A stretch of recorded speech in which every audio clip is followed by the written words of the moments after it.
I think we're in a largely unknown area right now, except for that we can count on AI taking away a lot of the mundane. So figure out what you're super good at and focus on that.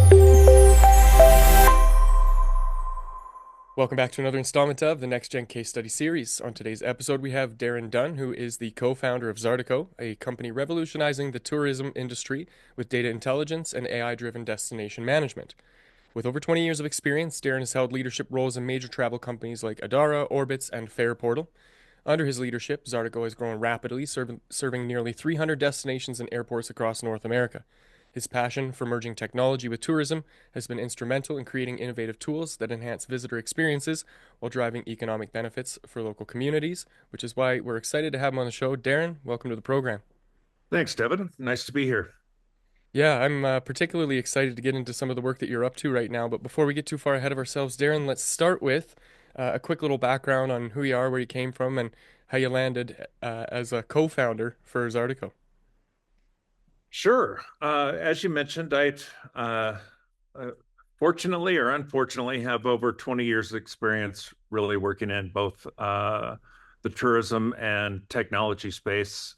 This literally goes back to the late 90s and early 2000s during the first dot-com bubble. And I had a company, a startup back then called iPromotions that we started targeting tourism agencies, and I've kind of taken that from there, and obviously always worked in the data analytical side of things, and now with AI on the forefront, it's pretty exciting times for all of us.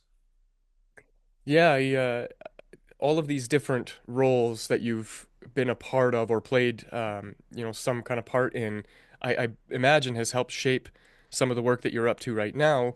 Could you walk us through some of those early experiences and maybe some of the wisdom that you picked up along the way that has served you with being the co-founder of Zartico? Sure. Um, I have always worked in a sales capacity. So it's either leading sales teams or being smart enough to get other people to lead the sales teams for me. But always on the go-to-market side of the business, whether it was hawking ads for folks like Expedia, Trip, and Orbitz, to really coming up with some SaaS technology solutions, analytical solutions at companies like Adara, where we designed and brought to market their biggest tourism product, which is a SaaS product called Impact. And it was really the culmination. Having started two other companies prior to uh, Zartico, I really didn't have an appetite, and I think Devin, you probably know, as a business owner, it's a love-hate relationship every single day as an entrepreneur. It really depends probably upon the day and the hour of whether or not it's great to be an entrepreneur, or you rather just pick up a check, wax and skis. So it's a tough choice, but it's going through all these jobs, and starting a technology company, you know, in our 50s essentially, which is not the usual thing. But I had the opportunity to really spend 20 years listening to markets all over the world, from the biggest of markets, your Dubai's of the world, to Stockton, California, and the whole universe, and really figuring out what wasn't there, and then being brave enough to jump off and say, I can fix this. And so far it's working out pretty good. Even during the middle, we started this company in June 1st of 2019. Myself and my co-founder, his name is Jay Kinghorn, and he actually brings all the smarts to the table. I'm just the go-to-market guy. I like to say really good go-to-market people are solid C students with great personalities, versus spending their time coding, drinking Mountain Dew, and eating pizza. Um, so he really brought uh, a whole other sense to this. And we started that together in June 1st, 2019. Spent many an afternoon whiteboarding and coming up and trying to run every bad scenario we could come up with not to start a business. However, global pandemic was not in there. Uh, we were like two hurricanes, a war. Yeah, we survived. Global shutdown of travel. No, didn't see that one coming. That wasn't on the bingo card. No, didn't project that one out, but it ended up being a good thing for us. So when it comes to bringing a product like this to the market, you're kind of faced with a couple of major challenges. The first one is how do you package it in a way that makes it attractive to the people that you're looking to serve? And then the second one is once you've packaged it, how do you bring it to those people, show it to them, and convince them that they should give you some money? So I'd love to explore some. I get that I'm really oversimplifying this, but I'd love to explore kind of both of those fronts with you. Maybe start with how did that whiteboarding lend to you packaging something that um, that is now extremely useful to people? Well, in making it useful, again, I have to lean on the brilliance of the co-founder of this company because he really is the brains behind it. I just knew that there was a market appetite and what the product should potentially contain, and I think um, it was interesting. We got to MVP a little over a year later. We had four, what I'll call them soft, more service-based customers that we knew we could expand into software. But really, when we took this to market, which was in 2020, and quite a difficult selling environment at the time, we really had to come up with packages that uh, met the needs of the smallest customers. So you know, we spent a good amount of time and put together a potential customer council of the smallest of accounts. We like to call them the smalls affectionately. To Again, your Vacaville, California, or somewhere, a smaller town that has a tourism department, but they might only have a staff of three. So how do I build in a package that goes from there to something that the state of Florida would buy, being one of the biggest tourism clients in the world? And so we were able to put together incentives through product enhancements and so forth from a very basic package where we know from a government standpoint, we know what their thresholds are on the smallest destinations and we know what they are on the biggest destinations. And so packaging, and then we had to take into account that, yes, we had our reputations from being in this industry for 20 years, but our product, our brand did not. Right. And so really had to create price point as well as product incentives that would allow us to capture both ends of that scale, and be adaptable to anyone. And quite frankly, we knew that on the smallest end, for instance, we knew that anything over $15,000, they were going to have to get board approval on writing a check. So if we did it for $14.99, 14,000, uh, then then they wouldn't have to go get approval for it. And we could get it through, we wouldn't have to go through procurement and some of those red tape processes that are common with government. We could just move it right through really fast. And that ended up working really well. And as you mentioned, we have 300 customers today. And again, they go from the scale of states all the way down to the smallest of destinations, all the way down to airports. Which is, yeah, that growth from 2019 to where you are right now is nothing to shake a stick at. That's definitely a monumental accomplishment. And so, what does the customer acquisition process look like for you in terms of that, just the path that they follow? Is all of your efforts outbound and relationship building, or do you rely on networking and events, or are you more focused on online content, SEO, maybe some kind of more intentional inbound marketing campaigns and that sort of thing? Where do you guys land on that front? Well, because we started a company from scratch, I was really able to design go to market from scratch. And that means that I was able to hire people that already had, amazing relationships in the very focused vertical we were going after to prove the product. And then after that, we could certainly expand. But I really hired category experts as well as category stars within the tourism industry that was going to help bridge that trust gap, as we got the product up there and the case studies to prove it. Most all of our uh, go to market is uh, it's all outbound. So it's mainly trade shows. That's where we're picking up.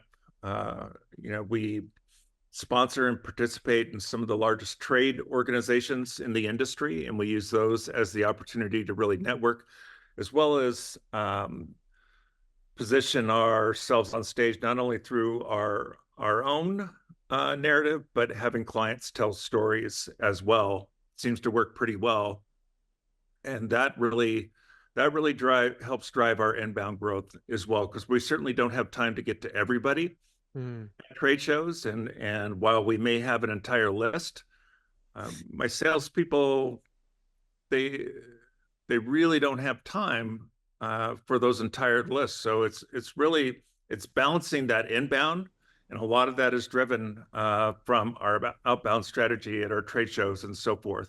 And we do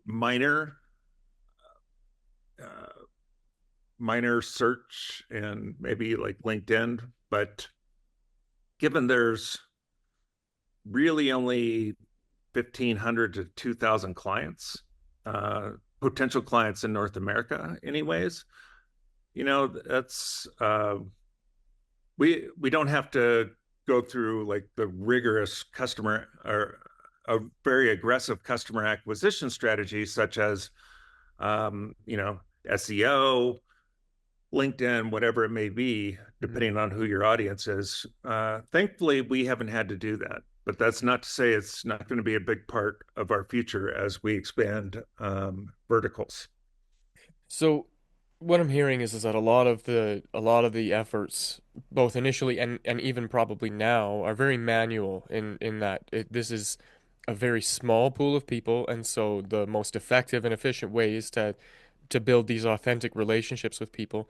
What sorts of challenges or bottlenecks did you experience in that, as far as like maybe your expectations of growth versus the reality of it, and what was your approach to kind of overcoming that?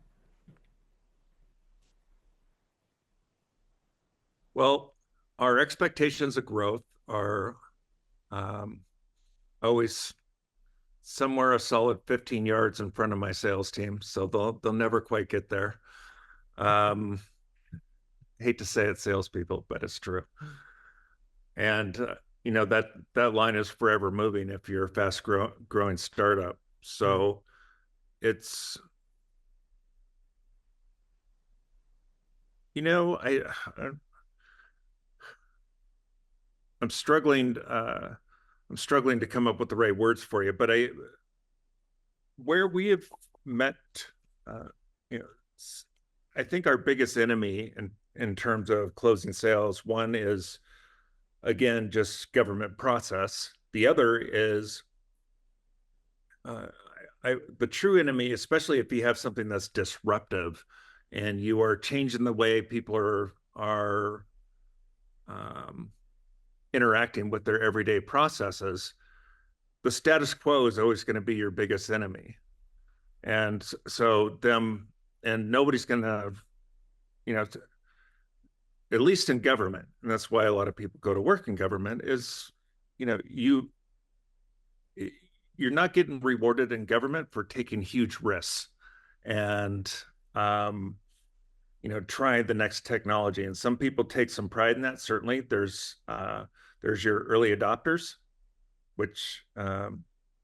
which embrace rather quick. But then you really have to sell on those folks that are saying, I've been doing this thing this way for the last 10, 20 years of my life. And there's no reason there's no reason to disrupt that right now, even though it would make my life a lot easier. Or perhaps the automation you're bringing to the table, and I think this is going to be the case with a lot of people bringing AI solutions to the table, is people are going to be fearful of their jobs. And Mm. so I think you will get cut off quite quick if anybody says, well, this seems to be automating everything I do every day. Right. Where the question is, as a salesperson, you should be leading with, if you didn't have to, what else could you accomplish if you didn't have X number of tasks? Oh, All these things you've been doing every day. If you start the conversation that way, like what would you want to accomplish in your job or as an organization? What would that be? And then take the big, hairy, scary thing in the room and make it shiny as best you can. That's especially for, I think, AE teams. I'd love to hear your opinion on this, Devin. Um, and so forth. Is I think that's what they're going to be battling with AI, because AI is going to it's going to automate so much of the mundane. But what it potentially unlocks is, the potential best, the way entrepreneurs or founders look at things like, okay, I don't have this to do. What else can I create? What can I create to make my life easier? yeah, I love two things that I picked up on there. Um, there's a real subtle reframing of the way that you are communicating with people that I don't want people to miss. And that is, hey, yeah, we might be replacing your job, but what could you do that would be more productive if we did? And that subtle reframe takes the attention away from the negative thing that is, I'm going to lose my job, and puts it on, hey, there is an opportunity for me to do other cool stuff in my life. And so what would that look like? And not even just in your life in general, but in that role or in that position. Or if you're talking to a manager, and in this particular uh, time frame of history we're in right now, which is, most people are having to cut budget. Mm, Most people are trying to, squeeze a little bit more blood from the stone. And so the question, if you're speaking to the right person, if you're speaking to a manager, and a manager might be losing one or two people. So, you know, what a, what does it look like underneath that manager, and how does what you're doing potentially alleviate some of the mundane time they're spending, um, and or uh, and or potentially optimizing them out to make your team more lean and mm. make you be, because again, it doesn't, if you're middle management, you have a sales team below you, your sales goal is still going up next year. Got a news flash for you. It's always going up. Yep. Whether you have a staff of 5 or you have a staff of 8, um, doesn't matter. It's going up. But the chances are, in this, you know, where we are right now, they're going to want the same number you could do with 8 next year, but they need you to do it with 5. So how do you do it? Right. And and There's keep your a job. yeah. And to further your point, I'm a subscriber of the belief that AI itself, as it isn't going to take away any particular job that wasn't already useless, right? Um, but there is some level of human intervention that is necessary in order to maintain that and get the best possible outcome because AI is not capable of actually making decisions. It can reason with probability and statistics and data and then provide a most likely outcome based on a very specific algorithm, right? So it's a very rigid tool. It's not what people think it is in the way of like, it's sentient and now can have conversations. No, it's just guessing what the best possible combination of words is based on what combination of words that you just gave it, right? And I'm talking about a very simple form of AI, but it's the people who embrace that, figure out how to use it in their role, and then excel in that space that are going to keep those jobs. And the jobs that are going to be lost are the people that refuse to do that. And Right. so there's a kind of a turnover that's happening right now. But the other thing too is that you're, as you mentioned, you're kind of disrupting the industry. You're disrupting the workflow. You're disrupting a whole bunch of things, and with good reason. Now the problem with that is, as you alluded to, is that you're faced with bureaucracy and red tape and that evolution, and everybody that's comfortable doing things as they are and don't necessarily have any vested interest in seeing it improve, right? A lot of people like I don't want to dismiss the out there who have ambitions, but I would recognize that that is not everybody. Some people just want to go to work, put in their hours, collect their paycheck, and go home. And it's those people that are going to be making the most noise when it's realized that they're the least productive and their jobs can be replaced by somebody who's going to be more productive. And we saw this happen with Elon Musk and Twitter. The Yep. half the staff there was showing up and having hot girl lunches and touring around the campus and not actually getting any work done. And Elon Musk said, "Hey, we want people that are going to do work." So we get rid of that group of people and hire people who are ambitious because there was a waiting list of people who wanted to work at that establishment who couldn't work there because people were already occupying the space, not doing the work. And so we're going to see, Yep. I think, a natural evolution towards that productivity, especially with the advent of the tool. So how does that change the way that you interface with your clients to convince them or to inspire them or to educate them in what that process looks like? And I don't even know if you maybe if that was even something that you guys were present to in terms of just because it's just my thought right now that I'm thinking out loud, right? Yeah. We certainly have uh, had to overcome some of that. Like I said, with for us, the enemy really being a lot of the status quo, and we we quite purposely the the main some of the main people buying our software, which might either be it could be a C level, so a CEO, COO, or CMO. Um, but uh, initially, a lot of our buyers were in research. Now, because we bring data and automation and where researchers used to have to bring all these different spreadsheets together, and they would put all these spreadsheets together, and then they would come up with a hypothesis as to why something happened or why something is going to happen. Um, and really, our software was designed to help alleviate most of the heavy lifting associated with that.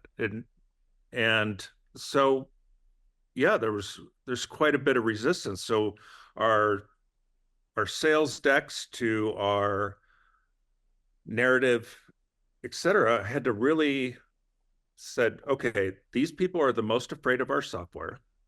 So let's figure out how our software actually turns them into a superhero. So take away the mundane, but what are your superpowers? How do you accentuate those by taking away the mundane, which would be bringing all these spreadsheets together and doing all this manuals? What if that's already together? Can you spend time coming up with better storytelling around the data and analytics, et cetera, things that are really going to move the needle? So we've certainly run up against it, and I think again this is going to be a main enemy of AI. Even folks like yourself and I don't know what it's going to mean necessarily to my life in a year or two. It's happening so fast, and it's that I, it's tough for me to go into a room and describe what it's going to mean to everybody. But I do believe it's going to more and more do away with the mundane. Not unlike automation took took place in the automobile industry and everywhere else, we're going to see that happen, I think, in more white collar jobs. I The one, no, yeah. I don't know the answer. Yeah, well, that's I just wish I it, had right? advice for everybody right now. I I because I feel unfortunately that it's happening so fast that universities aren't even able to train and or educate people on, okay, this is coming, here's how it's going to affect your life, here's what you need to do to be successful. I think we're in a largely unknown area right now, except for that we can count on AI taking away a lot of the mundane. So figure out what you're super good at and focus on that. Yeah, double down on that. It's so funny that you mentioned the universities not being able to train for, because I had this thought not too long ago about how um, we have what I would call a high communication environment versus in the past, we had a very low communication environment, right? It took a long time for us to communicate ideas, and as a result, I believe that evolution was slower in our Uh-huh. development and innovation. And now that we have a higher communication environment, it allows us to ping pong these ideas around across hundreds of thousands, if not millions of people, and get to a punchline much quicker, which allows us to innovate faster. And then how do you teach on something that is obsolete already? Like if you were to Yep. teach something on ChatGPT 3.0, it would be garbage now because we're already at 4.0 mini or whatever the new thing is. So One year later, yeah, we're at that. it happens so quickly. The one thing that I admire about the work that you're doing, though, Darren, is how you are looking at or exploring taking the objections that the people you're serving might have and turning them into opportunities. And so, yes, we are addressing one of the key roles that you as a researcher does, which is to curate and collate information. We have a tool that will do that now for you. It's what you do with that information that makes you valuable as a researcher. So now you can double down on the thing that really matters to you. You can be more creative. You can have more freedom and more time to explore and play around and innovate in ways that are more meaningful. Um, and I think that that one piece of the equation has probably helped you in terms of like communicating with people and getting them to cross over that threshold of fear towards something useful for them, which is really cool.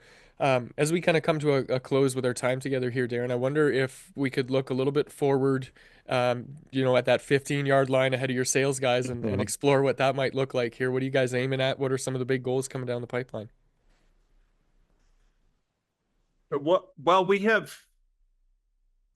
have investors we have to take care of, so you know, it's gathering. Really, it's twofold. One, it's continuing to be the 800-pound gorilla in our space and go from 300 to 400 to 500 different logos. And then really it's getting into expansion and diversification. So looking at where other verticals really need help answering questions as fast as possible. And the reason our software exists is because a tourism bureau doesn't have a cash register. They never they never could know in real time whether or not what they were doing from a marketing standpoint or a sales standpoint was actually working. They would find out a year later when they looked at, overall financially, how's the city doing? They would send out 3,000 surveys. Now I can show them 10,000 credit card transactions that happened in Salt Lake City yesterday of people visiting from Chicago, Miami, and New York, and which one of them is more valuable, and where should you really focus your time? And I think whether it's on a B2C side um, or a B2B side, one of the best quotes I heard is, we're moving from a data economy, which is very labor intensive, to an answer economy, which is much less labor intensive. And the answer economy tells you you don't wonder who you should call for the day. You know who needs your call. which customers, not only potential new customers are potentially the best ones to call, but of your existing customers, where's their trouble in Tomorrowland? And how do you, because you have to focus on retention and expansion, also equally important numbers. Uh, and so really knowing what you need to do and what's going to be taken care of the day. What are green lights? What are red lights? And and moving away from that labor intensive economy to the answer one is going to be the adjustment that everybody needs to make, and not everybody's going to make the cut. Yeah, and I guess this is a classic case of may the strong survive, right? That's It's truly what it's going to be. The people who are prepared to or willing to adapt and innovate, I think, are going to uh, take that place and lead us forward. And so some of the work that you're doing to aim at that, I think, is really powerful to help push the economy forward. So really cool stuff, man. In closing here, I wonder if there was somebody else who's kind of out there up to it, trying to create something. What sort of advice would you have for them as they embark on their own journey? Ooh, be ready. Um, it's the highs are super high and the lows are very low, and it's those that can persevere that's going to, it's the grit factor, grit grit.